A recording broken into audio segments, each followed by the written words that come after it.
Salutations, interweb! Today, we're going to be talking about Freemasonry. What it is, what it's supposed to be, and if they control the world or not.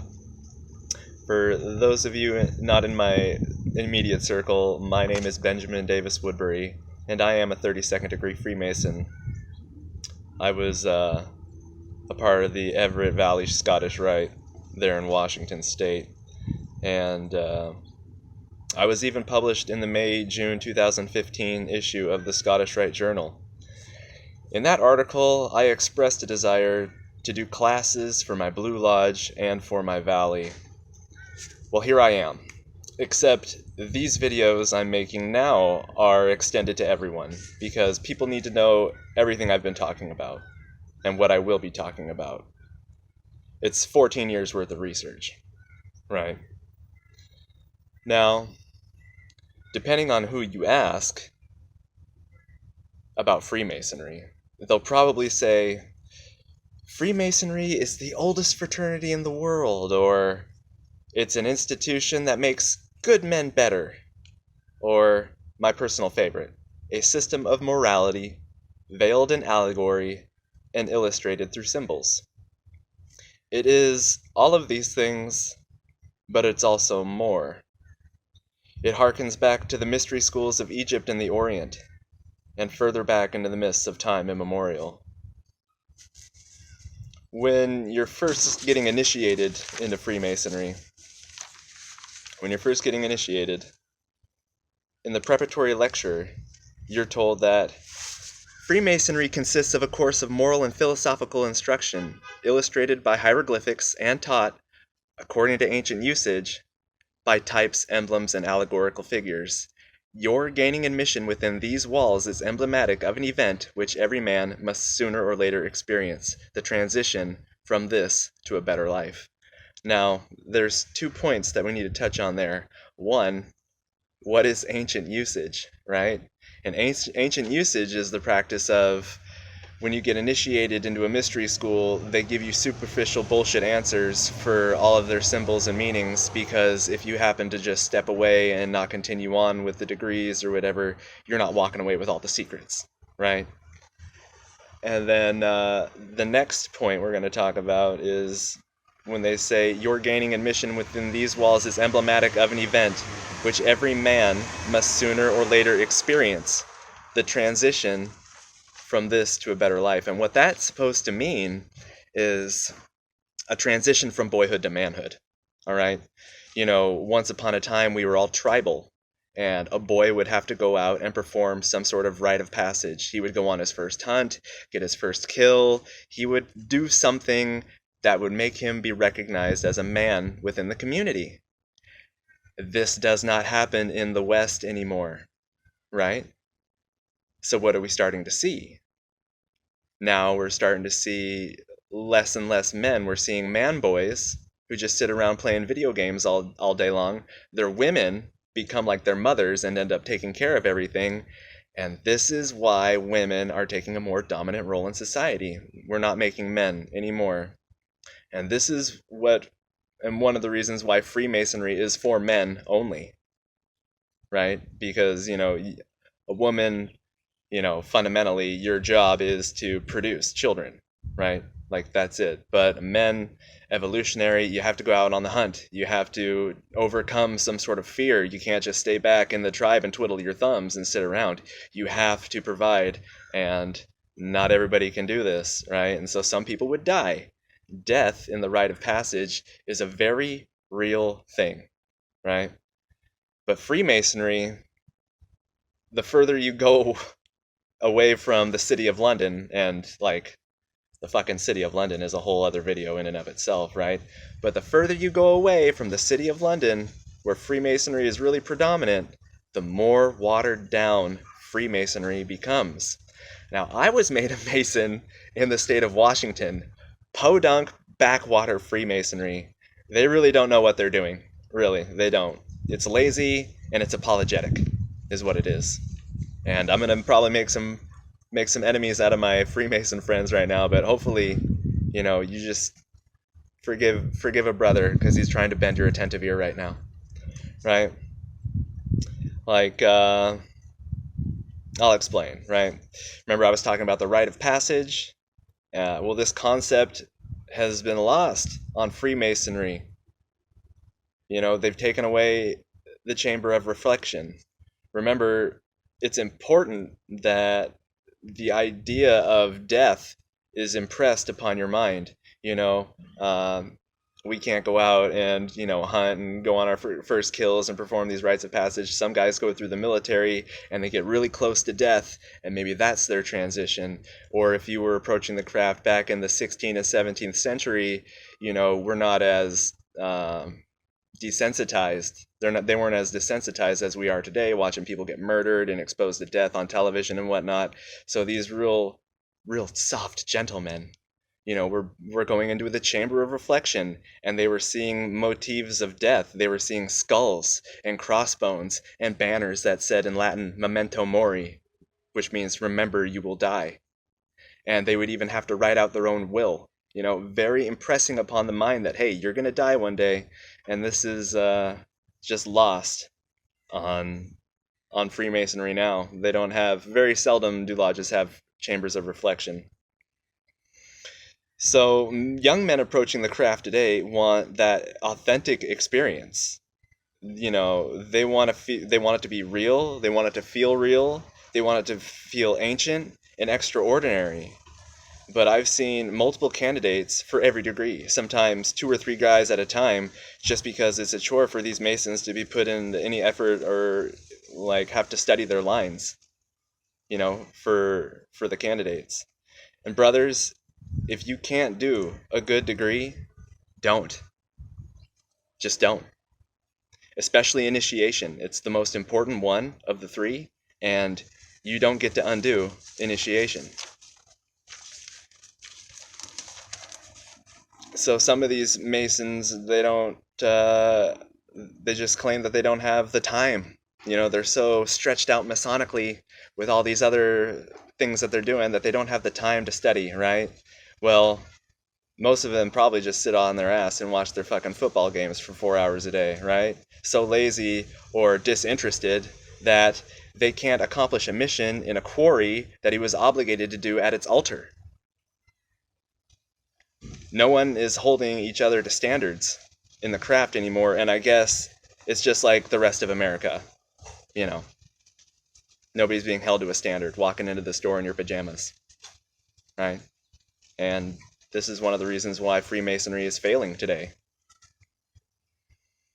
So Freemasons are like, we're sorry that Freemasonry takes time, so we'll come up with a program where you can get 3 degrees in a day. And you can get your 32nd degree, like I did, in a year, right? Where this is supposed to take much more time, much longer, much more effort.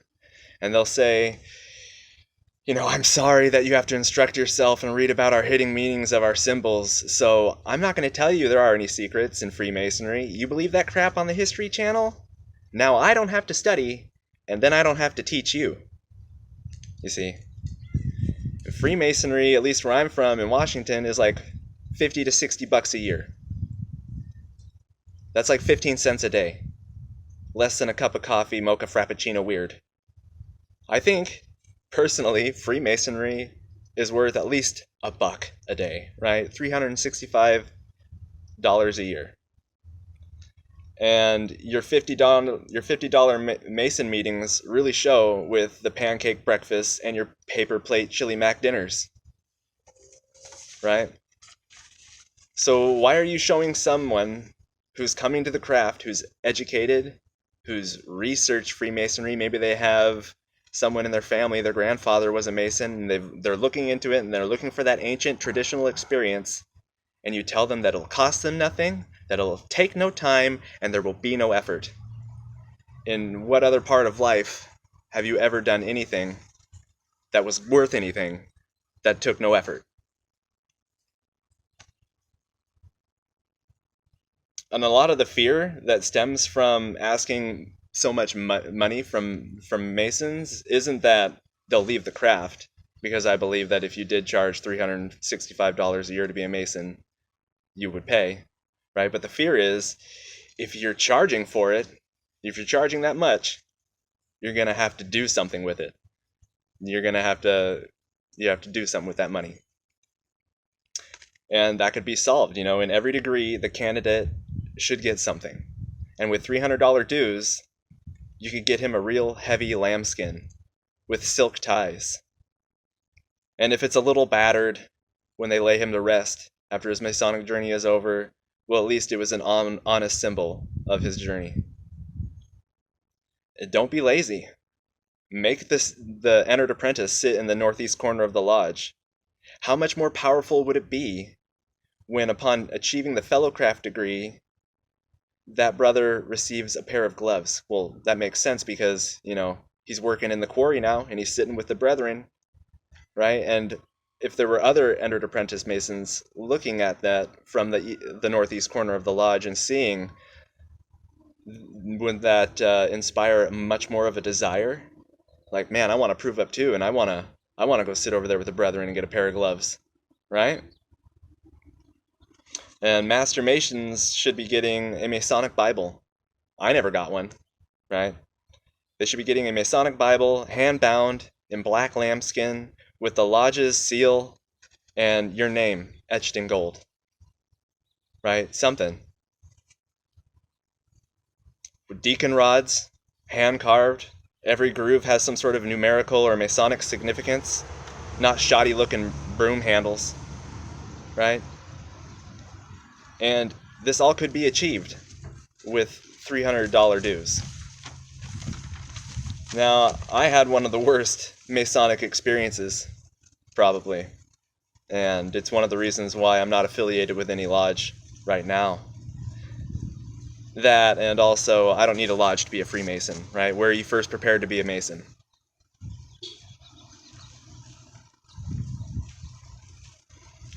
So, if that's what the Freemasons are, and that's maybe what the Freemasons should aspire to be, do the Freemasons control the world?